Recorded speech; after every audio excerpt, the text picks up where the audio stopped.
तर वयानुसार आपल्या शरीरात बदल होतात बघा. लहानपण असेल, तरुणपण असेल, तसं डोळ्यामध्ये काय बदल होतात का वयानुसार? 0 ते 18 वर्षापर्यंत आपल्या डोळ्याची साईज जशी हाईट वाढते, आपली हाईट वाढते तशी आपल्या डोळ्याची साईज वाढत जाते. लाईफस्टाईलचा आपल्या डोळ्यांवर काय परिणाम होतो? तर लाईफस्टाईल कसं आहे, आपण कुठल्या क्षेत्रात आहेत, चष्म्यापेक्षा लेन्स वापरचं जास्त होते, तर तो करावा का नाही करावा? लेन्सचा वापर आम्ही तरी ऍडवाइस करत नाही.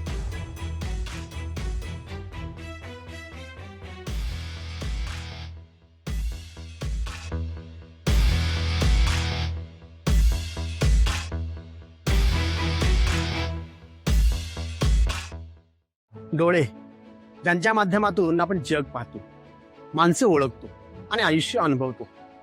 डोळ्यामुळे आपण सगळं पाहतो, पण दुर्दैव असं की आपण सर्वात शेवटी त्याकडे लक्ष देतो. म्हणजे डोळे दुखायला लागले, पाणी येऊ लागलं किंवा धुसर दिसायला लागलं तरी आपण काय म्हणतो? होईल आपोआप बरं, थोडं सहन करूया. पण असं काही होत नाही. हळूहळू त्रास वाढत जातो आणि दृष्टी कमी होत जाते. परिणामी अंधत्व सुद्धा येऊ शकतं. मला तुम्हाला घाबरवायचं नाही, पण वेळीच काळजी घेणं केव्हाही चांगलं. नमस्कार, मी प्रेम डायरीमध्ये आपलं स्वागत आहे. आज माझ्या डायरीतलं एक नवीन पान उलगडणार आहे आणि पान ज्या व्यक्तीचं आहे अशा व्यक्तीलाच आपण भेटणार आहे. ते म्हणजे माझे डॉक्टर मित्र मोहसिन गिरासे सर. आज आपण त्यांचा जीवन प्रवास आणि त्याचबरोबर डोळ्याविषयी चर्चा करणार आहोत. डॉक्टरांना लहानपणी क्रिकेटचं खूप वेळ, पुस्तकांपेक्षा ते बॅट अँड बॉलमध्ये जास्त रमायचे. पण झालं भलतंच, ते क्रिकेटर होण्याऐवजी झाले डॉक्टर. डॉक्टरांचं मूळ गाव हे धुळे. आता ते साताऱ्यात कसे असा प्रश्न पडला असेल ना. ते शिक्षणासाठी सातारमध्ये आले होते. सातारमध्ये आल्यानंतर इथला निसर्ग, इथलं वातावरण त्यांना एवढं आवडलं की ते सातारमध्येच स्थायिक झाले. आणि एवढंच नाही तर त्यांनी त्याच्या नेत्र रुग्णालयाचं नाव सातारा नेत्र रुग्णालय असं ठेवलं. चला, आज आपण एक सातारप्रेमी आय स्पेशलिस्ट यांच्याशी गप्पा मारूया. चालेल, नमस्कार. नमस्कार. चाललो होतो इकडून, म्हणलं जाता म्हणून तुमची गाडी घ्यावी म्हणलंय. बरेच वेळा आपली गाडी भेट पण नाही ना. हो, बरेच दिवस झाले भेटलो नाही आपण. सर, तुम्ही मूळचे धुळ्याचे ना? हो, धुळे जिल्हा, हा. पण माझं मूळ गाव वनावल म्हणून आहे. बर. तालुका शिरपूर आमचा तालुका आहे आणि धुळे हा जिल्हा आहे. प्रॉपर आम्ही शिरपूरमध्येच राहिलेलो. शिरपूरमध्ये, आता सध्या साताऱ्यात. म्हणजे सातारला कसं काय मग? सातारला माझं शिक्षण धुळ्यात झालं. बाकी MS पुण्यात झालं. त्याच्यानंतर फेलोशिप असते आमच्यासाठी, की तुम्ही फेलोशिपचा कोर्स केला की अजून आपल्याला ऍडव्हान्समेंट ते कळतं. फेलोशिपसाठी मी कराडला होतो. जवळजवळ 2 वर्ष कराडला राहिल्यावर फेलोशिप कम्प्लीट झाली.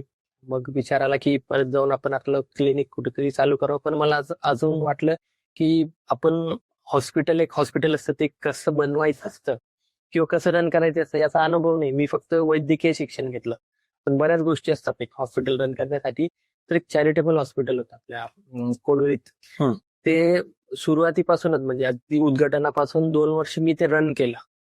त्याच्यात मला बऱ्याच गोष्टी शिकायला भेटल्या की एक हॉस्पिटल कसं रन करतात.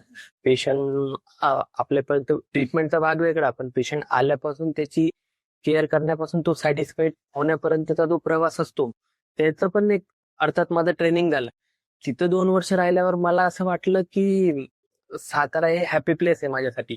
एक पॉझिटिव्ह एनर्जी पण येते. पेशंट माझे जवळचे तयार झालेत, माझा मित्र परिवार तयार झालाय.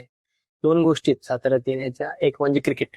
मला क्रिकेट खूप आवडतं आणि आपल्या साताऱ्यात जवळजवळ आमच्या डॉक्टरांच्या 10 टीम्स होतात. तर आम्ही दर महिन्याला एक टुर्नामेंट खेळत असतो. तर टुर्नामेंट राहिली तर प्रॅक्टिस आली तर रोज आम्ही प्रॅक्टिस करतो. अगदी आज पण 6:30 वाजता मॅच खेळून मी OPD ला आलो.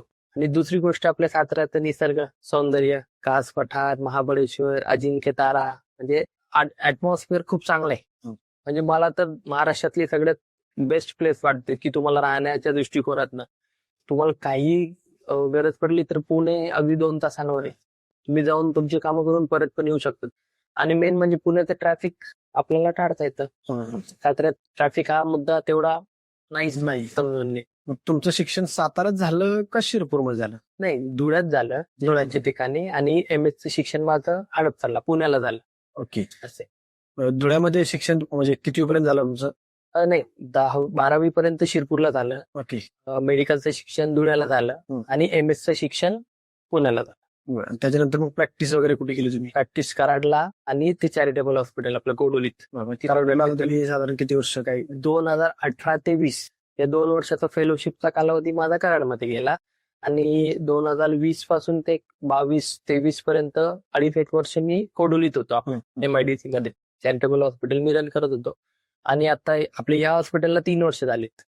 तर तुम्हाला लहानपणापासून डॉक्टर बनायचं होतं का योगायोगानं तुम्ही? नाही, योगायोगानेच म्हणता येईल. हा. माझी काही तशी इच्छा नव्हती डॉक्टर आणि ते पण आय स्पेशलिस्ट म्हणून हा प्रवास थोडासा फिरत फारत झालाय. माझी क्रिकेटला खूप आवड होती. लहानपणापासूनच क्रिकेट खेळायचो. अगदी 10वी-12वी पर्यंत क्रिकेटच होतं. पण एक सर्टन लिमिट असते किंवा आपण घरातले मोठे म्हणजे माझ्या नंतर लहान बहीण आणि एक भाऊ, तर आपल्याला वाटतं की क्रिकेटमध्ये पण काय आहे की आपल्या भारतात खूप आहे, आपला चान्स कितपत येईल हे नाही आणि डायलेमा असतो काय करू काय करू काय करू. म्हणून योगायोगाने मी वैद्यकीय 12वी नंतर मग वैद्यकीय शिक्षणाकडे वळलो. तसं घरच्यांचं काही हे नव्हता. घरच्यांचं पप्पांचं म्हणलं होतं तुला आवडतं ते कर. अगदी मी अभ्यास सोडून 2 वर्ष फक्त क्रिकेटच खेळलो तरी त्यांनी मला कधी फोर्स केला नाही की तू अरे अभ्यास पण कर आणि ते पण कर. त्यांचं म्हणणं आहे तुला जे आवडतं ना ते कर. बर. म्हणजे त्यांचे स्पेसिफिक संस्कार आहेत, संस्कार देण्याची पद्धत आहे. पप्पा टीचर, आता सेवानिवृत्त मुख्याध्यापक आहेत, रिटायर झाले. पण आई वडील म्हणजे माझ्यासाठी सुपर हिरोज आहेत. की आजपर्यंत असं मला कधी जाणवलं नाही की मला पाहिजे असलेली वस्तू मला भेटलेली नाहीये. तसं मिडल क्लास फॅमिली आमची, पण मला प्रत्येक गोष्ट त्यांनी प्रोव्हाइड केली. अगदी माझे निर्णय प्रत्येक लहानपणापासून तर आतापर्यंतचा प्रत्येक निर्णय त्यांनी मलाच घेऊ दिलाय. ते फक्त तुला काय करायचंय, मग मी म्हणायचो मला असं करायचंय, मला तुला जे आवडतं ना ते कर. अगदी आय स्पेशलिस्ट व्हायचं का दुसरी फील्ड घ्यायची, मेडिसिन आहे, सर्जरी आहे, तर त्यांनी प्रश्न सुद्धा नाही मला विचारलं कधी की तू आय स्पेशलिस्टच का, तुझी इच्छा आहे ना, तुला जे आवडतं ते कर. अगदी मला माझं लग्न सुद्धा माझ्या आवडत्या व्यक्तीशी त्यांनी लावून दिलं. म्हणजे खूप त्यांचं कसं आहे की एक संस्काराची पद्धत म्हणजे की मी चुकत गेलो, आपण आता चुकतो, लहानपणी आपण बऱ्याच चुका करतो, त्याच्यात शिकतो, तर कधी ती मला रागवली सुद्धा नाही. म्हणजे रागवले सुद्धा नाही. ते म्हणायचे तुला समजलं ना तू चुकला आहेस तर बस झालं. तर तू काय चुकला, कसा चुकला, कशामुळे चुकला याची काय उहापोह करत बसायचे. तुला समजलं ना की तू चुकलाय, आपण सेल्फ रिअलाइज करतो मी चुकलो आणि आपण त्या गोष्टी परत दुरुस्ती करत जातो. असे आई वडिलांचा याच्यामध्ये खूप सपोर्ट. खूप सपोर्ट आहे, खूप सपोर्ट. अगदी साताऱ्यात तू म्हणजे तुला साताऱ्यात प्रॅक्टिस करायची, तुला जिथं आवडतं ना तिथे प्रॅक्टिस कर. गावाकडे पप्पांनी माझ्यासाठी हॉस्पिटल, घर, सगळ्या गोष्टी बनवून ठेवल्या. फक्त साताऱ्याचं निसर्ग किंवा साताऱ्याचं जे ऍटमॉस्फिअर आहे आता ते पण मग येतात ना सोबत तिकडे राहायला. ओके. तर आता मला तुम्ही जसं बोलला की या क्षेत्रात येण्यापाठी मग आई वडिलांचा खूप माझा मोठा वाटा आहे. तर या क्षेत्रात तुम्हाला असं का वाटलं की हे क्षेत्र निवडावं मी? कसं आहे प्रेम, मी बऱ्याच पेडियाट्रिक, मेडिसिन, सर्जरी मी जॉब्स केले अगोदर की कम्फर्ट झोन कुठे आहे आपला. तर ऑफ्थॅल्मॉलॉजी कसं आहे डोळ्यांच्या बाबतीत की निवांत एक म्हणजे मला बाकी आहे हे होतं म्हणजे दगदग होतेच, पण त्या मानाने थोडी कमी होते. आणि माझं पॅशन क्रिकेट खेळण्याचं आहे. बाकीच्या पॅथीमध्ये तेवढा वेळ आपण देऊ शकतो की नाही हे पण आपल्याला थोडंसं, इमर्जन्सी पेशंट आला की जाता येतं आपल्याला. आईसच्या इमर्जन्सीज असतात, नसतात असं नाहीये, फक्त त्या लिमिटेड आहेत. त्या काय आपल्याला 24 तास ऑब्झर्वेशन करून नाही हे करू शकत. म्हणजे मला स्वतःला द्यायला वेळ ह्या फील्डमध्ये असते. आणि दुसरी गोष्ट म्हणजे की मोतीबिंदू एक मेजर गोष्ट आहे आमच्या फील्डमधली, आय फील्डमधली, की मोतीबिंदू आणि आपण त्याचं ऑपरेशन करतो. तू ऐकलंच असेल बऱ्यापैकी की मोतीबिंदूचं ऑपरेशन केलं तर मोतीबिंदू हा आफ्टर 50 इयर्स 60 इयर्स होतो. आणि मला काय की वयोवृद्ध लोक जे असतात ज्यांचं मी ऑपरेशन करतो त्याच्याशी संवाद साधायला मला खूप आवडतं. त्यांनी केलेल्या गोष्टी त्या मला बऱ्याच त्यांचे किस्से शॉर्टमध्ये म्हणायचं तर त्यांचे किस्से ते मला सांगतात. मला त्यांच्याशी बोलण्यात खूप आनंद येतो, आनंद मिळतो. म्हणजे आतून ते ब्लेसिंग्स देऊन जातात. माझा प्रत्येक पेशंट मला आशीर्वाद देऊनच जातो. कसं असतं की मला पेशंट वाढवण्यावर नाही, पेशंट सॅटिस्फाईड करण्यावर भर द्यायचा आहे. चांगली दृष्टी दिली तर वेल अँड गुड आहे. प्रत्येक जण मला आशीर्वाद देऊन जातो. हा याचा मागचा उद्देश की आपल्याला वेळ पण भेटला पाहिजे स्वतःसाठी, आणि मला कसं आहे सामाजिक कामं करण्याची पण आवड आहे. पण आपल्या बिझी शेड्यूल मध्ये तुम्ही कितपत करू शकता. आता कसं आहे की आमचं ऑप्थॅल्मॉलॉजी म्हणजे डे केअर क्लिनिक की मी सकाळी आलो, संध्याकाळी हॉस्पिटल बंद करून आपण जाऊ शकतो. उरलेला जो वेळ आहे संध्याकाळी इव्हिनिंगचा, ते मी सामाजिक क्षेत्रात माझ्या आवडीनिवडीला त्या गोष्टींना मी देऊ शकतो. म्हणून हा ऑप्थॅल्मॉलॉजी एक आपल्याला तुमचे विचार मला खरंच भारी वाटले की म्हणजे प्रत्येक माणूस तुम्हाला एक आशीर्वाद देऊन जातो आणि जास्तीत जास्त लोकांना तुम्हाला भेटायला म्हणजे नवीन नवीन लोकांना भेटायला तुम्हाला आवडतं. हो. रोज आपल्या आयुष्यात पॉझिटिव्हिटी आली पाहिजे. माझं एवढं म्हणणं आहे की तुम्ही मोटिवेशन, तुझ्या भाषेत थोडं मोटिवेशन आलं पाहिजे, की ते रोज जर आलं आणि वेगवेगळ्या व्यक्तींकडनं आलं तर आपल्याला एकदम हॅपी राहता येतं, दिवसभर हॅपी राहता ओके सर. माझ्यासारख्या तरुण मुलांना जर या क्षेत्राकडे यायचं असेल तर तुम्ही काय सांगाल? मी तर एवढं सांगू इच्छितो की तुम्ही तुमचं पॅशन फॉलो करा. तुम्हाला जे आवडतं ते करा. कोणाच्या सांगण्यावरनं किंवा कुठंतरी वाचून की ह्या क्षेत्रात एवढा स्कोप आहे असं नाही. तुम्हाला जे आवडतं ना ते तुम्ही करा. काय आता आपल्याला वाटतं या क्षेत्रात आपल्याला स्कोप आहे, पण जोपर्यंत आपण त्या क्षेत्रात किंवा जी ती डिग्री आपण घेतो तोपर्यंत तो स्कोप गेलेला असतो. तुम्ही पण सॅटिस्फाईड होत नाही, घरचे पण सॅटिस्फाईड होत नाही, मग ती गोष्ट मध्येच राहते. म्हणून माझं एवढंच म्हणणं आहे की तुम्हाला जे आवडतं ना, तुमच्यात जे टॅलेंट आहे ते तुम्ही शोधा ना. आणि कसं आहे की प्रत्येक जण तुम्हाला वेगवेगळ्या प्रकारचा, आता मी जर डॉक्टर आहे तर मी म्हणणार हा माझं डॉक्टरी क्षेत्र किती चांगलं आहे, किंवा तुझं जे फील्ड आहे त्या फील्डनुसार तू ते बायस झालो ना आपण. आपण सल्ला देताना बायस नको व्हायला. म्हणजे तुझ्यासाठी जे योग्य आहे ते तू स्वतः शोधलेलं बरं, त्याच्यासाठी मदत तू घेऊ शकतो. म्हणजे सगळं डॉक्टरांची, इंजिनियर, बिझनेसमॅन असेल किंवा कुठली, आता आपल्या सातारा जिल्ह्यात आर्मीत खूप लोक जातात, तर ते प्रत्येक असं असतंय की तुम्ही सल्ला घ्या सगळ्यांचा. आणि तुम्हाला जे आवडतं, जे करिअर तुम्ही करू इच्छिता त्याच्यात करिअर करा. फक्त त्याच्यात तुमचं इंटेंट म्हणजे तुमचा जो हेतू आहे तो एकदम शुद्ध आणि स्पष्ट असला पाहिजे. त्या 100% त्याला द्या. 100% त्याला द्या. म्हणजे मी एक स्पेसिफिक सांगू शकतो, इंटेंट, नियत म्हणतो त्याला हिंदीत. नियत, हेतू, उद्देश. कुठलीही गोष्ट करण्याचा तुमचा नियत, तुमचा इंटेंट जर प्युअर असेल ना तर ती गोष्ट चांगली होण्यापासून कोणीही थांबू शकत नाही. इंटेंट, नियत म्हणजे पहिला जो विचार पण समोरच्याला व्यक्तीला किंवा कुठली गोष्ट करत असशील किंवा कुठलाही व्यक्ती तुला भेटला तर जी पहिला जो थॉट येतो मिली-सेकंदाला आपल्या डोक्यात, ते तुमचं इंटेंट असतं. इंटेंट प्युअर राहिलं तर मग तुम्ही प्रत्येक क्षेत्रात यशस्वी होऊ शकता. बरोबर आहे सर. वयानुसार आपल्या शरीरात बदल होतात बघा, लहानपण असेल, तरुणपण असेल, तसं डोळ्यामध्ये काय बदल होतात का वयानुसार? हो, डोळ्यामध्ये बरेच बदल होत असतात वयानुसार. आपण त्याची ग्रुटी करू. एक लहानपणापासून म्हणजे बाय बर्थ 0 ते 18 वर्षापर्यंत आपल्या डोळ्याची साईज, जशी हाईट वाढते आपली, हाईट वाढते तशी आपल्या डोळ्याची साईज वाढत जाते. आणि त्या साईज नुसार आपल्या चष्म्याचा नंबर पण ठरतो. तर एक 18 ते 20 वर्ष झाले, त्याच्यानंतर 20 ते 40 वर्षाचा जो कालावधी त्याच्यात नंबर स्टेबल राहतो, नंबर बदलत वगैरे नाही.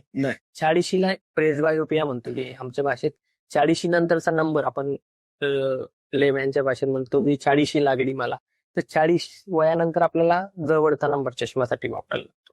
पण आपल्याला मेन कालखंडात जर विचारशील की चेकअप कसा केला पाहिजे, तर जन्म झाल्या बाय बर्थ 2 वर्षांनी, 5 वर्षांनी, 7 वर्षांनी, म्हणजे या बाळाचा चेकअप किंवा एक जनरलाइज आपण चेकअप केलं पाहिजे. 8 ते 12 वर्षात दरवर्षी आपण एकदा डोळे चेक केले पाहिजे. कारण की जर चष्म्याचा नंबर असेल तर तो ह्या वयात प्रोग्रेसिव्ह होत जातो, म्हणजे वाढतोय आणि चष्मा असेल आणि आपण चष्मा नाही वापरला तर डोळे आळशी होतात, त्याला अँब्लिओपिया म्हणतो आपण. हा, म्हणजे कसं आहे की त्यांना दिसण्याची, जर आपण त्यांना क्लॅरिटी दिलीच नाही तर ते बघण्याचा लेझी आय म्हणतो त्याला, सोप्या भाषेत लेझी आय. तर 8 ते 12 या वयोगटात तो लेझी आय आपण कमी करू शकतो चष्म्याचा वापर करून. ती 18 इयर्स पर्यंत, 18 वर्षाचा आपण झालो की त्याच्यानंतर चष्म्याचा नंबर काही एवढा बदलत नाही.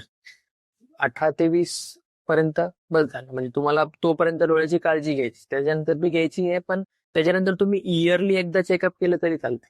सर, आता आपण बोललो की वयानुसार डोळ्यांमध्ये बदल होत जातात, तर वयानुसार डोळ्यांची काळजी कशी घ्यायची? असं स्पेसिफिक नाहीये की कुठला आहार विहार की ह्या गोष्टींनी आपण डोळ्याची काळजी घेतली पाहिजे. हा फक्त लहानपणापासून म्हणजे 0 ते 18 वर्षापर्यंत आपण जर चष्म्याचा नंबर असेल तर आपण तो प्रॉपर युज केला पाहिजे. बाकी विटॅमिन ए म्हणजे विटॅमिन ए डोळ्यांसाठी चांगलं असते. म्हणजे नाईट ब्लाइंडनेस किंवा रेटिनायटिस पिगमेंटोजा हे जे आजार आहेत त्याच्यात विटॅमिन ए हा स्पेसिफिक फॅक्टर नसतो. विटॅमिन ए गाजर किंवा बाकी हिरव्या पालेभाज्या याच्यातनं भेटतो, पण त्याचा अ, पाहिजे तेवढा फरक नाही पडत. आपले डोळे पहिलेच देवाने प्रोटेक्टिव्ह दिलेलेच आहेत, तर स्पेसिफिक अशी कुठली काळजी नाही. बर सर, लाईफस्टाईलचा आपल्या डोळ्यांवर काय परिणाम होतो? म्हणजे आता माझा मित्र IT कंपनीत कामाला आहे. तो कंटिन्युअसली एकदम पीसीवरच असतो कायम. मग सारखा तो वारंवार मला बोलत असतो की माझ्या डोळ्यातून पाणी येते, किंवा तो आजकाल एक चष्मा वापरायला लागलाय. जेव्हा जेव्हा तो काम करतो पीसी समोर तेव्हा एक चष्मा वापरतो. तर काय नक्की आहे जरा? ब्ल्यू फिल्टरचा चष्मा. हा. तर लाईफस्टाईल कसं आहे, आपण कुठल्या क्षेत्रात आहेत. आता आपण IT कंपनी म्हटली की एसी आला. बरोबर आहे. तुम्ही बंद खोलीत एसी आहे म्हणजे एसीचा एवढा काही परिणाम होत नाही, फक्त एसी डायरेक्ट आपल्या डोळ्यांवर नकोय. इनडायरेक्टली असला तर मग काही त्याचा प्रॉब्लेम होत नाही. दुसरी गोष्ट काय की IT कंपनीत आपण सतत लॅपटॉप स्क्रीन मोबाईल याच गोष्टींवर असतो. आपली जी दृष्टी असते ती 2 प्रकारची दृष्टी असते, म्हणजे एक लांब बघण्याची आणि एक जवळ बघण्याची. लांब जेव्हा आपण बघतो तर आपले मसल्स स्टेडी असतात, म्हणजे आपली दृष्टी लांब बघण्यासाठीच झालेली आहे असं आपण समजू. पण जेव्हा कम्प्युटर मोबाईल लॅपटॉप जे आले तर आपण जवळ बघतो.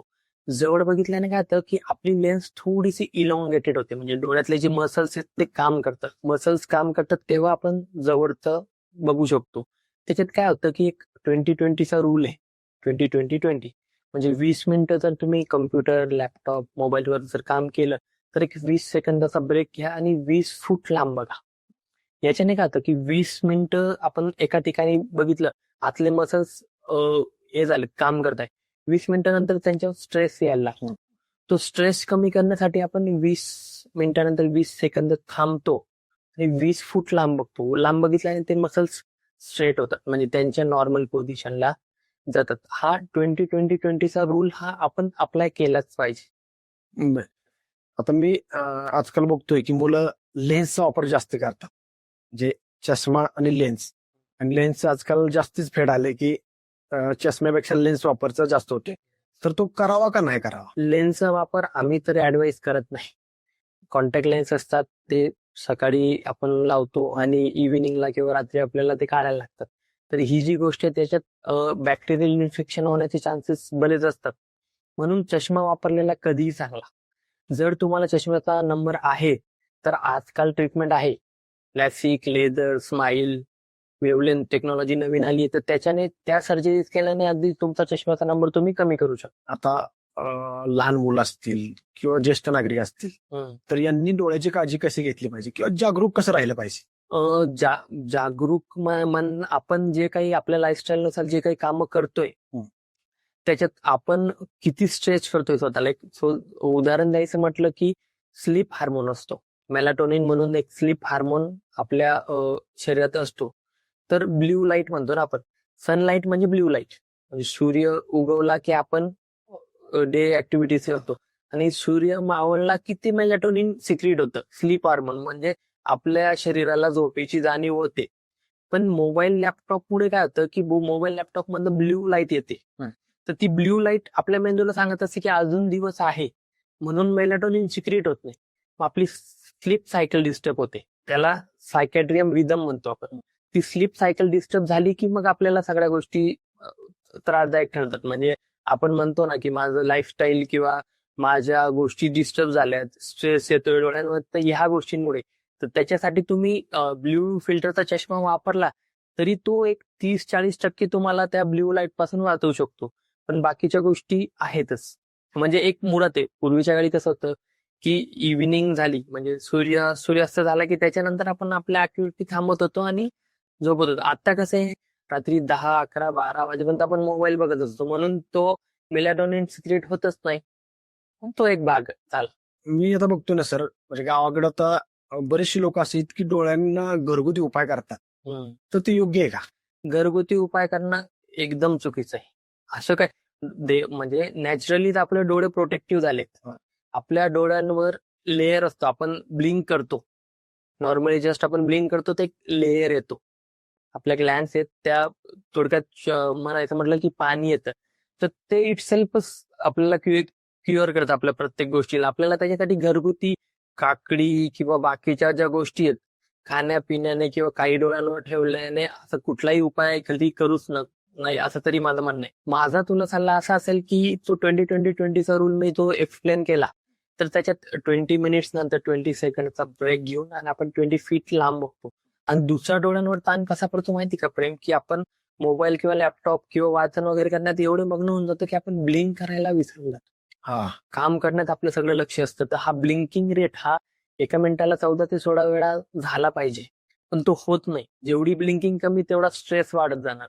पण आपण असं लक्षात नाही ठेवू शकत ना, अरे आता मला ब्लिंक करायचंय, तर त्याच्यासाठी टीयर ड्रॉप्स किंवा जस्ट टीयर असे ड्रॉप्स आहेत कार्बोक्सिमेथल सेल्युलोजचे, त्याचा वापर तुम्ही करून त्या गोष्टी बऱ्यापैकी कमी करू शकता. आता या उदाहरण मला एक आठवलंय की माझ्या घरात पण लहान मुलं आहे ती, तर जेव्हा ते कार्टून बघतात ना तेव्हा ते डोळे ब्लिंकच करत नाहीत. ते ड्राय आहे, तेच आत्ताच्या घडीला कम्प्युटर विजन सिंड्रोम किंवा ड्राय आय सिंड्रोम जो म्हणतो ना, तो ह्याच गोष्टींमुळे वाढत चाललाय. तुला एक उदाहरण देतो मी, सोपं उदाहरण आहे. पाण्याने भरलेली बादली तू ती उचलून धरली, 15-20-25 मिनिटानंतर तुझा हात दुखायला लागेल, मग तू काय करशील? तू पेन किलर घेशील का बादली खाली ठेवशील? बादली खाली ठेव. सोपी गोष्ट आहे. म्हणजे जर डोळ्यांवर स्ट्रेन येत असेल तर कुठले औषधं कुठले उपाय शोधण्यापेक्षा तुम्ही त्याचा व्यायाम, म्हणजे मी तो तुला 20-20-20चा रूल जो एक्सप्लेन केला तो तुम्ही अंमलात आणला पाहिजे, तर आपण त्या गोष्टींपासून किंवा पुढे होणाऱ्या त्रासापासून वाचू शकतो. आता मी सर आहे ना, म्हणजे गावाकडं आजकाल मोतीबिंदू हा शब्द मी जास्तीत जास्त ऐकतोय, किंवा मोतीबिंदूचं ऑपरेशन झालं, त्याचं झालं ऑपरेशन. तर मोतीबिंदू म्हणजे नक्की काय?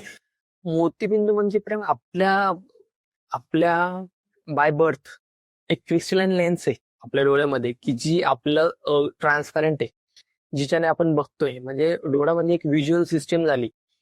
आपल्या मोबाईलचा कॅमेरा असतो 15-20-25, आता 200 मेगापिक्सलचा पण आलाय. आपला ह्युमन आहे 576 मेगापिक्सलचा आहे. किती? 576. म्हणून आपल्याला आपल्या डोळ्याने अल्ट्रा HD जे काही दिसत असतं ते आपण बघतो. आपल्या रेटिनामध्ये तेवढी पॉवर आहे. त्या रेटिनाच्या पुढे क्रिस्टलाइन लेन्स म्हणून एक पार्ट असतो जो क्रिस्टल क्लिअर असतो.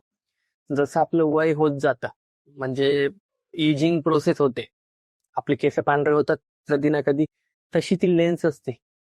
प्रोटीन बाकीच्या ज्या गोष्टी तिला न्यूट्रिशन करणाऱ्या एजिंग प्रोसेसनुसार तिला व्हाईटिश ती व्हायला लागते, पांढरी पडायला लागते. म्हणून त्या गोष्टीला आपण मोतीबिंदू असं म्हणतो. मोतीबिंदू म्हणजे कुठला आजार वगैरे नाही. ती मोतीबिंदू हा आजार आहे, ती वयानुसार होणारी प्रोसेस आहे आणि ती प्रत्येकामध्ये होणारच आहे. असं काय नाही की कोणाला मोतीबिंदू होणार नाही. फक्त कोणाला 40ला, कोणाला 50, कोणाला 60. आता माझे केस कधी पांढरे होतील आणि तुझे केस कधी पांढरे होतील हे आपण सांगू शकत नाही, किंवा कुठल्या बुक मध्ये तसं लिहिलेलं नाहीये. म्हणून तुला मोतीबिंदू कधी होईल आणि मला मोतीबिंदू कधी होईल हा प्रत्येकाचा वेगवेगळा भाग आहे, पण मोतीबिंदू होणार. गावाकडे कसं आहे की आपल्याला ते समजून येत नाही. मेट्रो सिटीमध्ये आपण 2 व्हीलर 4 व्हीलर चालवतो, समोरून लाईटीचा प्रकाश किंवा आपल्याला त्या गोष्टी समजतात, अरे मला थोडं कमी दिसायला लागले, तर मग आपण चेकिंग वगैरे करतो. गावाकडे ती गोष्ट थोडीशी उशिरा होते, म्हणून मोतीबिंदूचं प्रमाण आपल्याला जास्त दिसून येतं. त्याच्यात मी अजून तुला ऍड करू इच्छितो की मोतीबिंदू आपल्याकडे आहे टेक्नॉलॉजी, तर मोतीबिंदू कसा असतो किंवा दिसतो ते मी तुम्हाला प्रॅक्टिकली दाखवतो. तर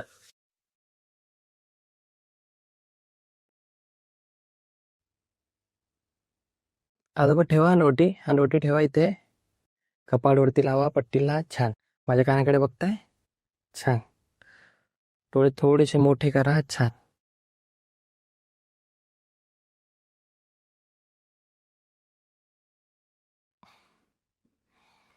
कानाकडे बघा माझ्या. छान. Very good.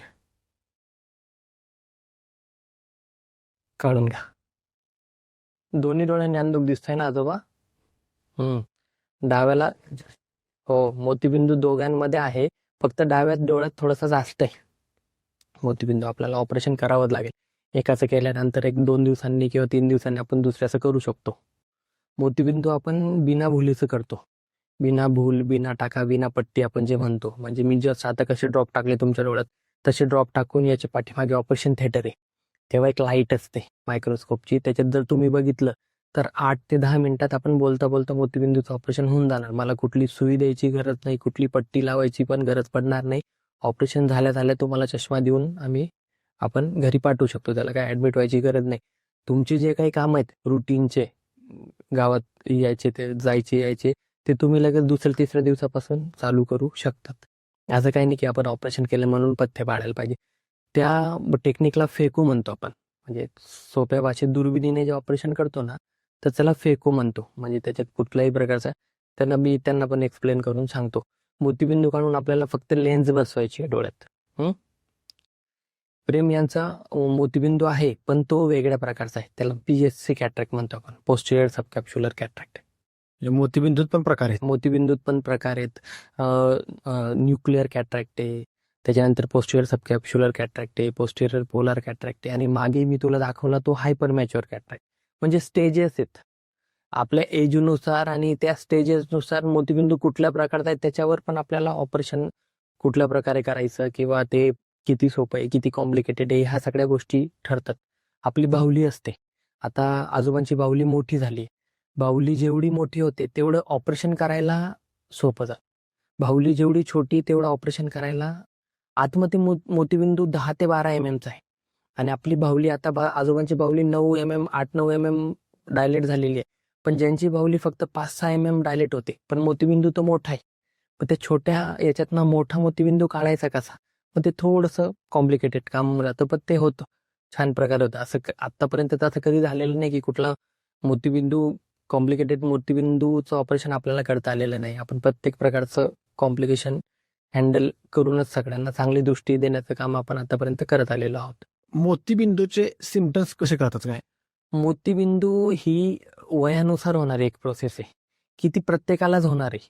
म्हणजे असं नाही आहे की मोतीबिंदू याला होणार नाही, त्याला होणार नाही, मला मोतीबिंदू झालाच नाही. मोतीबिंदू हा प्रत्येकाला होणारच आहे एजेसनुसार. जसं की आपले केस आहेत ते पांढरे होणार.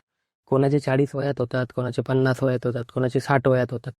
तसं मोतीबिंदू पण होणार आहे. मोतीबिंदू कशावर ठरतो की आपण काय खातोय, काय पितोय, लहानपणापासून आपण कसं आयुष्य जगत आलोय. आपल्या खाण्यापिण्यानुसार त्या गोष्टी आहेत. आतमध्ये लेन्स आहे, देवाने दिलेली क्रिस्टलाइन लेन्स, ती काचेसारखी आहे, ट्रान्सपरंट आहे, त्याच्या आरपार आपण बघू शकतो. पण जसं आपलं वय होत जातं, केस पांढरे होत जातात, तर ती लेन्स पण पांढरी होत जाते.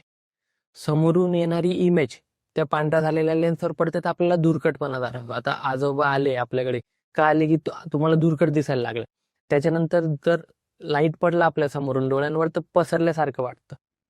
तर हे सिम्पटम्स आहेत की धुरकट दिसणं, दृष्टी तेवढी क्लिअर नसणं. आणि दुसरी गोष्ट काय होते की कुठली टाइम लाईन नाहीये. म्हणजे मोतीबिंदू किती दिवसात पिकणार असं कुठल्या पुस्तकात लिहिलेलं नाहीये. मोतीबिंदूचं ऑपरेशन का करतो आपण, की आपले जे रोजचे काम आहेत, आता आपल्याला जर कमी दिसत असेल तर ते काम करण्यात अडचण होते ना, आणि चांगलं दिसत असेल तर त्याच गोष्टी आपण कॉन्फिडंटली आणि लवकर करू शकतो. त्याच्यासाठी आणि मोतीबिंदू पिकेपर्यंत थांबण्याची पद्धत नाहीये.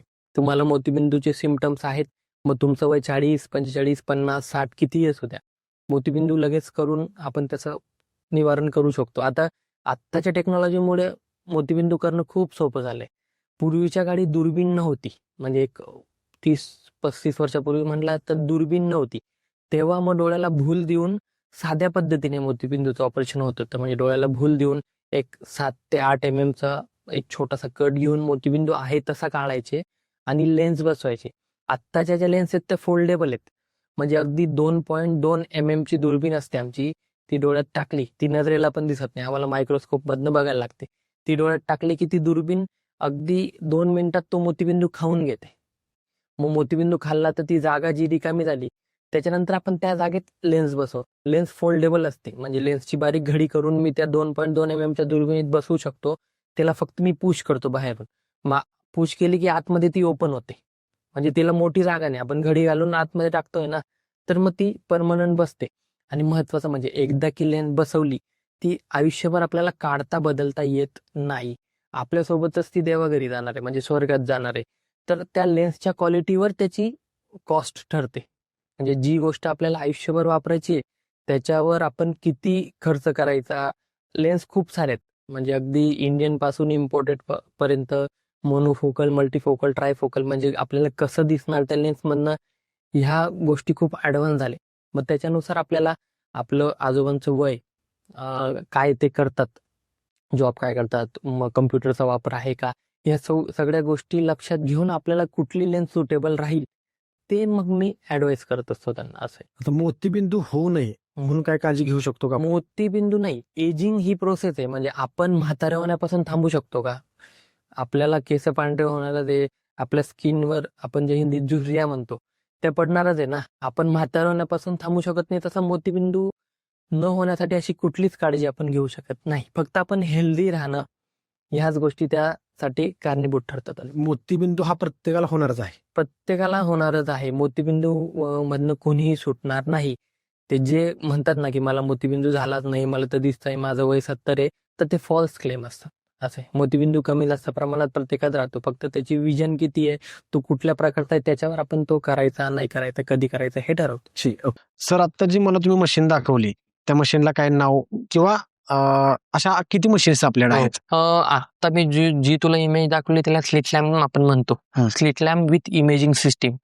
आमच्या हॉस्पिटलचं किंवा माझं पर्सनली असं म्हणणं आहे की प्रत्येकाला आपल्याला काय झालंय हे समजलं पाहिजे. असे बरेच पेशंट येतात की सर मला तर दिसतंय, मग मला मोतीबिंदू कसा? तर त्यांना त्या सगळ्या गोष्टी आम्ही फोटोग्राफ्स काढून मी एक्सप्लेन करतो. विजन, त्यांना त्यांचा मोतीबिंदू कुठल्या प्रकारचा आहे, मोतीबिंदूचे पण प्रकार असतात, तर तो कुठल्या प्रकारचा आहे ते एक्सप्लेन करण्यासाठी ती व्हिज्युअल सिस्टीम आहे. स्लिट लॅम्प आपण त्याला म्हणतो. असे आपल्याकडे अजून बरेच मशीन आहेत. चष्म्याचा नंबर काढण्याचं, IOP डोळ्यातलं प्रेशर असतो, ग्लाउकोमा एक डिसीज आहे, त्याच्यासाठी डोळ्याचं प्रेशर वाढतं. तो प्रेशर चेक करण्यासाठी एक IOP चेक करण्यासाठी टोनोमीटर म्हणून आहे. त्याच्यानंतर ऑपरेशन करण्यासाठी पण मायक्रोस्कोप, फेको मशीन, डोळ्याचा आपण जी मोतीबिंदू नंतर डोळ्यात लेन्स बसवतो त्याला स्कॅन मशीन असतो. ते अशा बऱ्याच मशिनरी आपल्या हॉस्पिटलमध्ये आहेत. आता तुम्ही बोलता एक फेको मशीन ह्याचा उच्चार केला तुम्ही आता, कारण फेको मशीन ह्याच्याबद्दल मी बऱ्याच ठिकाणी ऐकलं होतं, पण मला अजून पण त्यातलं माहित नाही नक्की काय आहे. फेको ही नवीन टेक्नॉलॉजी आहे. म्हणजे दुर्बिणीच्या साह्याने किंवा सोप्या भाषेत आपण लेझर करून आपल्या भाषेत म्हणतो, पण दुर्बिणी, आम्ही आमच्या दुर्बिणीच्या साह्याने मोतीबिंदूचं जे ऑपरेशन करतो त्या मशीनला फेको म्हणतो. फेको मशीन. पूर्वीच्या काळी काय होतं की फेको मशीन नव्हतं, तर ते SICS, small incision cataract surgery, म्हणजे डोळ्याला छोटासा इन्सिजन घेऊन एक 6 ते 7 mm चा आपण मोतीबिंदू आहे तसा काढत होतो आणि लेन्स बसवत होतो. आता फेको टेक्नॉलॉजी आल्यामुळे फेकोचा जो प्रोब असतो ते 2.2 mm एवढं छोटं, अगदी डोळ्यांना न दिसणारं छोट्याशा छिद्रातनं आपण मोतीबिंदू काढू शकतो आणि लेन्स फोल्ड करून आतमध्ये टाकू शकतो. याला काय होतं की रिकव्हरी फास्ट होते. म्हणजे तुम्हाला तुमच्या रोजच्या कामांमध्ये खूप मदत होते. रिकव्हरी फास्ट झाल्यामुळे अगदी दुसऱ्या तिसऱ्या दिवशी तुम्ही तुमचं रुटीन वर्क करू शकता. पूर्वीच्या काळी तसं नव्हतं. 1 महिनाभर जायचा सगळ्या गोष्टींचा फॉलोअप किंवा पथ्य जे म्हणतो आपण ते फॉलो करण्यात. फेको सर्जरीमुळे सगळ्याच गोष्टी सोप्या झाल्या. फेको सर्जरी अगदी 5 ते 8 मिनिटात आपण करू शकतो. त्याला कुठल्याही प्रकारची भूल द्यायची गरज नाही. डोळ्यात अगदी ड्रॉप टाकून एक 5 ते 8 मिनिटात सर्जरी करून कुठलीही पट्टी वगैरे लावायची गरज पडत नाही. 5-10 मिनिटात लगेच आपण पेशंट डिस्चार्ज पण करू शकतो. त्याला थांबवून ठेवण्याची पण गरज. 5-10 मिनिटात डिस्चार्ज पण. हो. आता टेक्नॉलॉजी तेवढीच आहे. आम्ही आमच्या हॉस्पिटलमध्ये जवळजवळ 3 वर्ष आपल्याला झाले. खूप सर्जरीज केल्या, तर आपण सगळ्या फेको सर्जरीजच केल्या. विना भूल, विना टाका आणि विना पट्टी आपण त्याला म्हणतो. म्हणजे पेशंटला कुठल्या प्रकारचं पेन पण होत नाही. अगदी पेनलेस सर्जरी असते. आपण काय पट्टी वगैरे लावत नाही. जस्ट एक गॉगल घालायचा सुरुवातीला 8-10 दिवस फॉर प्रोटेक्शन. बाकीच्या गोष्टींपासून आणि लगेच होतं. आणि ते कुठल्याही वयात आपण करू शकतो. म्हणजे सेफ आहे. डायबिटीजच्या पेशंटसाठी पण फेको सर्जरी खूप सेफ होऊन जाते. सर, सर्जरी केल्यानंतर ना पुढची प्रोसेस नक्की काय आहे? म्हणजे फेको सर्जरी आपण करतो. दुर्बिणीने आपण मोतीबिंदू काढला तर त्या ठिकाणी आपल्याला लेन्स इम्प्लांट करायची. मग ती लेन्स कुठल्या प्रकारची ते आपल्या लाईफस्टाईलनुसार आपण सिलेक्ट करू शकतो. म्हणजे मी गाईड करू शकतो. लेन्सेसचे बरेच प्रकार आहेत. मोनोफोकल, EDOF लेन्सेस, मल्टीफोकल आणि ट्रायफोकल लेन्सेस. आता तू म्हणशील की याच्यातला फरक कसा? मला त्या गोष्टींचं एवढं नॉलेज नाही. तर मोनोफोकल म्हणजे काय की लांबची नजर क्लिअर होते आणि जवळचं म्हणजे अगदी वाचण्यासाठी आपल्याला छोटा नंबर लावायला लागतो. ती मोनोफोकल लेन्स झाली, म्हणजे सिंगल विजन. No. त्याच्यानंतर EDOF ची लेन्स येते, extended depth of focus. EDOF म्हणजे काय की लांबचं अगदी मोबाईल वगैरे पकडण्यासाठी क्लॅरिटी येते, पण जर काही वाचायचं म्हटलं तर छोटा नंबर लागतो ऍज कम्पेअर टू मोनोफोकल. मग ती EDOF या कॅटेगरीमध्ये जाते. त्याच्यानंतर मल्टीफोकल आणि ट्रायफोकल अशा 2 कॅटेगरीज आहेत. मल्टीफोकल लेन्सला रिंग्स असतात. त्या रिंग्स मधनं लांबचं, मधलं, जवळचं अगदी ते क्लिअर होऊन जातं. त्याचा एक ड्रॉबॅक काय की आपण जर ड्रायव्हिंग वगैरे करतो तर समोरून नाईट ड्रायव्हिंगला जर समोरून लाईट येते तर ती लाईट मध्ये त्या रिंग्स आपल्याला पसरल्यासारख्या जाणवू शकतात. म्हणून जे लोक नाईट ड्रायव्हिंग किंवा ड्रायव्हिंग करतात त्यांना आपण मल्टीफोकल, ट्रायफोकल ह्या लेन्सेस शक्यतोवर टाळतो. मग त्यांच्यासाठी EDOF या लेन्सेस आहेत. पण गृहिणी आहेत, स्त्रिया आहेत की ज्यांना घरातल्या बरेच कामं करायचे असतात, सारखा चष्मा किती वेळा घालतील, तर त्यांच्यासाठी मल्टीफोकल आणि ट्रायफोकल या लेन्सेस अगदी उपयुक्त आहेत. त्याच्यासाठी मी पेशंटच्या इन्फॉर्मेशनसाठी बरेच चार्ट पण ठेवलेले आहेत.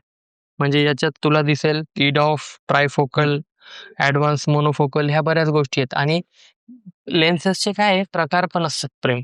म्हणजे व्हाईट लेन्स, येलो लेन्स अशा बऱ्याच गोष्टी आहेत. येलो लेन्स म्हणशील तर येलो लेन्स म्हणजे UV लाईट आपण आता सनग्लास घालतो UV प्रोटेक्शनचा, तर तसं एक ऍडिशनल कोटिंग असतं लेन्सला, ती येल्लो कलरची लेन्स असते. मग त्याच्याने तू म्हणशील की सर येल्लो दिसतं का, तर येल्लो वगैरे नाही दिसत, फक्त आपल्या रेटिनासाठी प्रोटेक्शन असतं. आता ह्या ज्याला मला आता तुम्ही लेन्स दाखवल्या तर काय बजेटनुसार लेन्स असतात का काही? हो, प्रत्येक म्हणजे अगदी आपल्या भारतात म्हटलं तर अगदी 1,000 पासून तर 1.5 ते 2 लाखापर्यंत लेन्सेस आहेत. इंडियन, इम्पोर्टेड वेगवेगळ्या कॅटेगरीच्या आहेत. तर आपल्याला ज्या गोष्टी सुटेबल होतात किंवा ज्या आपल्याला जमतील किंवा सल्ल्यानुसार मी तो सल्ला देत असतो की कुठली गोष्ट तुम्हाला किती. लेन्सचं कसं आहे की लेन्स ही लाईफ टाईम आहे. म्हणजे मोबाईल म्हणा किंवा 2 व्हीलर, 4 व्हीलर किंवा बाकीच्या गोष्टी ते तू एक्सचेंज करू शकतो, बरोबर आहे, सगळ्या गोष्टी बदलू शकतो. लेन्स आपण बदलू शकत नाही. म्हणजे ती आपल्यासोबतच आयुष्यभर राहणार आणि आपल्यासोबतच ती स्वर्गात जाणार आहे. बरोबर. त्याला काढू किंवा बदलू शकत नाही. म्हणून त्याच्यावर किती स्पेंड करायचा हे आपण आपलं ठरवू शकतो. असं मी फक्त गाईड करू शकतो. असं हे नाही करू शकत की कुठली तुम्ही बसवायला. तुमच्या लाईफस्टाईल प्रमाणे तुम्हाला कुठली लेन्स योग्य असेल ती मी गाईड करतो पेशंटला. असं सर आता आपण लेन्स बद्दल बोलतोय, तर एखाद्या पेशंटला जर लेन्स बसवली तर त्याचा तिथंच प्रश्न संपतो का? नाही, तसं नाहीये. लेन्स हा आय मॉडेल तुला एक्सप्लेन करून दाखवतो. लेन्स आपण कुठं बसवतो की हा असा आपला ह्युमन आय समोरून तुला पांढरं दिसतंय म्हणजे आपली लेन्स थोडी एजिंग प्रोसेस नुसार वाईट झाली, तर हे काढून आपण त्याच्या ठिकाणी अशी इंट्राऑक्युलर लेन्स बसवतो. पण हा जो रेड पार्ट आहे हा रेटिना आहे. आपली नजर इथून तयार होते. लेन्स म्हणजे एक मीडिया आहे जी आपली नजर वाढवते. लेन्स आपल्याला दाखवायला, आता हा चष्मा झाला माझा, मी काढल्यावर तू मला दिसतोयस, थोडा दुर्कटपणा आहे, पण चष्मा घातला की माझी नजर क्लिअर होते. तसं रेटिनाला विजन असते, लेन्स विजन इन्हान्स करते. आता डायबेटिक रेटिनोपॅथी आत्ताच्या घडीला, हायपरटेन्शन, डायबेटिक रेटिनोपॅथी किंवा वयानुसार ARMD म्हणतो आपण, एज रिलेटेड मॅक्युलर डिजनरेशन, म्हणजे मागच्या पडद्यात काही गोष्टीचा काही आजार झाला, तिथून नजर कमी झाली तर अगदी आपण महागातली महाग लेन्स बसवू तरी विजन कमीच राहणार. म्हणजे लेन्स फक्त विजन इन्हान्स करते, बाकी दाखवण्याचं कार्य आपलं मागचा पडदा करत असतो. आपला रेटिना मेन असतो. असं. सर आता मी बरेच वेळा बघितलंय की डॉक्टरांचं शेड्यूल खूप हेक्टिक असतं, तर ते मॅनेज कसं करता तुम्ही? हो, पेशंट्स ओटी बाहेर पण बऱ्याच ठिकाणी सर्जरीला जायला लागतं. तर कसं असतंय की एक मोटिवेशन आपल्याला आलं पाहिजे. माझ्या बाबतीत म्हणायचं तर मिसेस आहे, ती मला सेल्फ मोटिवेट, म्हणजे नवीन नवीन गोष्टी करण्यात, नवीन इन्स्ट्रुमेंट, नवीन गोष्टी, म्हणजे कसं आहे देवाने दिलेली ती एक देणगी आहे मला तरी. मी स्वतःला तेवढं हॅपी म्हणतो. शी इज अ ब्लेसिंग. देवाने आपल्यासाठी एक सुंदर देणगी दिली, ती मला नेहमी मोटिवेट करत असते. आता कसं असतं की प्रेम, की आपल्या प्रत्येकामध्ये एक अहंकार आहे, इगो आहे, नॅचरली असतोच. म्हणजे तो नॅचरल प्रोसेस आहे की मी जर म्हटलो की ही गोष्ट बरोबर आहे तर सगळे बरोबरच, पण आपल्याला ती गोष्ट बरोबर आहे नाहीये त्याच्यात आपण कुठं चुकतोय का हे चुका दाखवणारा आपल्याला एक कोणीतरी मनुष्य पाहिजे. की तू ही गोष्ट विचार करून कर किंवा ही गोष्ट करू नकोस किंवा ह्या गोष्टीचे हे परिणाम होतील. तसं ती मला नेहमी गाईड करत असते, मला मोटिवेट करत असते की मी कधी बोलताना पण माझ्याकडनं चुकीचे शब्द वापरले गेले तर मला आरसा दाखवण्याचं काम म्हणजे ती हा. करत असते. असं आहे. कसं असतं, आई वडील किंवा मित्रपरिवार असतो. आता एज किंवा तुमच्या रेप्युटेशन नुसार तुम्ही डॉक्टर आहात तर बरेच लोक तुमच्या चुका तुम्हाला दाखवणार नाही.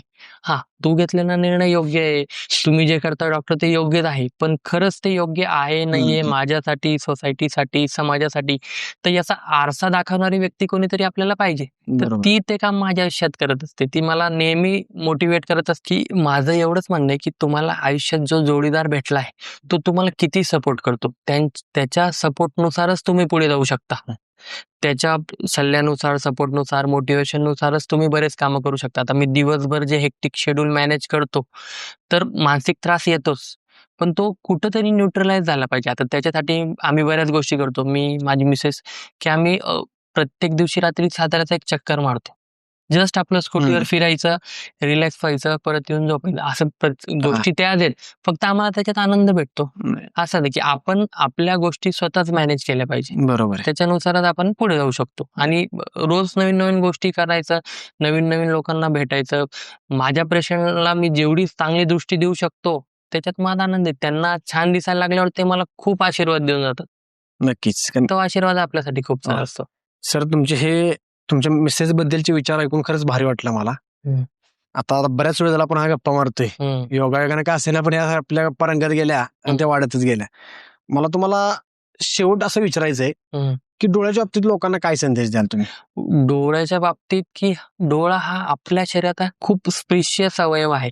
आपण बऱ्याच वेळा हलगर्जीपणा, म्हणजे मी जे बघतो ना डे टू डे लाईफ मध्ये, आपण हलगर्जीपणा खूप करतो. म्हणजे आपली सातारा MIDC म्हटली तर वर्कर आले, त्यांच्या डोळ्यात बर वगैरे जाते, डॉक्टरांकडे जाऊ, पैसे लागतील, ड्रॉप विकत घ्यायला लागतील, तर याच्यानुसार आपण त्या गोष्टी प्रोलॉंग करत जातो.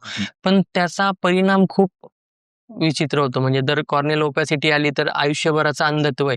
म्हणून जर डोळ्याचे प्रॉब्लेम असतील तर ते आपण लगेच दाखवले पाहिजे. आणि दुसरी गोष्ट काय, की मी आता बऱ्याच पालकांना भेटतो की मुलाची ट्युशन आहे, स्कूलचं टायमिंग आहे, सर तुमचं टायमिंग आणि आमचं टायमिंग जमत नाहीये. आता डोळ्याला किती महत्व आणि शिक्षणाला, मी आता शिक्षणाला महत्व द्या असं नाही म्हणत, पण डोळ्याला पण आपण महत्व दिलं गेलं पाहिजे. तुम्हाला काही त्रास होतोय ना तर एक 10-15 मिनिटं लागतात चेकिंगसाठी, तर तुम्ही या, चेक करा, त्याचं निदान करा आणि लगेच त्या गोष्टी सॉल्व्ह करा, असं आहे.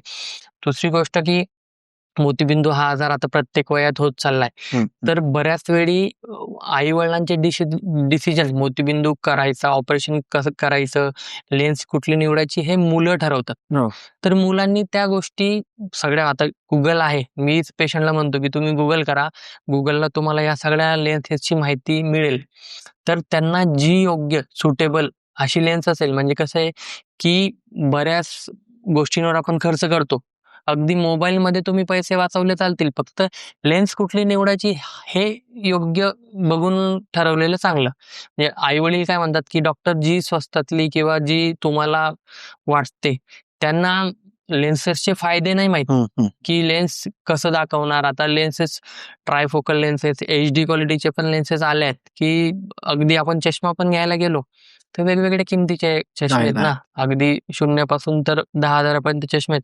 प्रत्येकाचे काहीतरी फायदे आहेतच, तसे लेन्सेसचे पण फायदे आहेत. तर ती निवडताना आपण ती योग्य निवडली पाहिजे. आयुष्यभरासाठी आपण जे वापरणार आहेत ते योग्य निवडलं पाहिजे.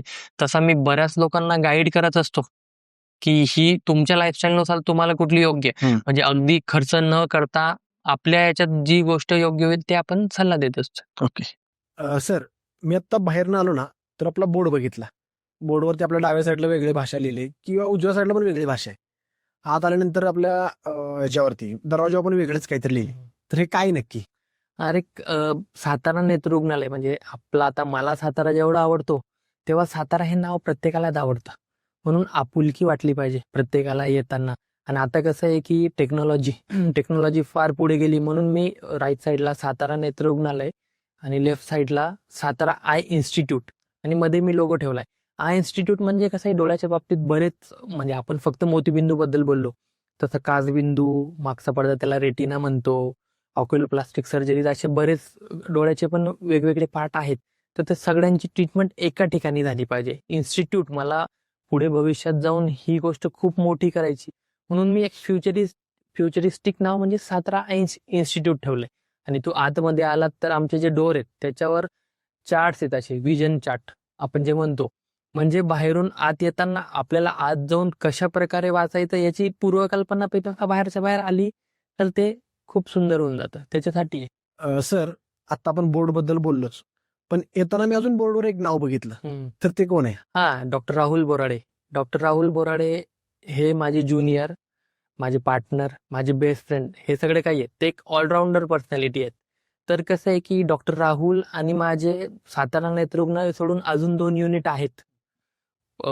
छत्रपती शिवाजी महाराज नेत्ररुग्णालय उमरतला पण आहे, आणि पुणे आय इन्स्टिट्यूट किंवा पुणे नेत्ररुग्णालय, त्याच्यात डॉक्टर सुप्रिया आमचं सगळं काम ते बघतात, त्या पण आमच्या पार्टनरच आहेत.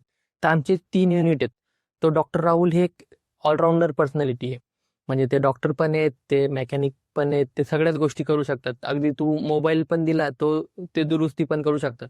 तर पार्टनर, फ्रेंड, ज्युनियर काय त्या निमित्ताने आम्ही रोज बोलतो, भेटतो. तर ते माझ्यासोबत असतात. आणि एक अजून नाव मी घेऊ इच्छितो, जितेंद्र पवार म्हणून. जितेंद्र पवार हे ऑप्टोमेट्रिस्ट आहेत. त्यांचं श्री ऑप्टिकल आहे आपल्या हॉस्पिटलच्या वरती. त्यांना 20-22 वर्षाचा अनुभव आहेत.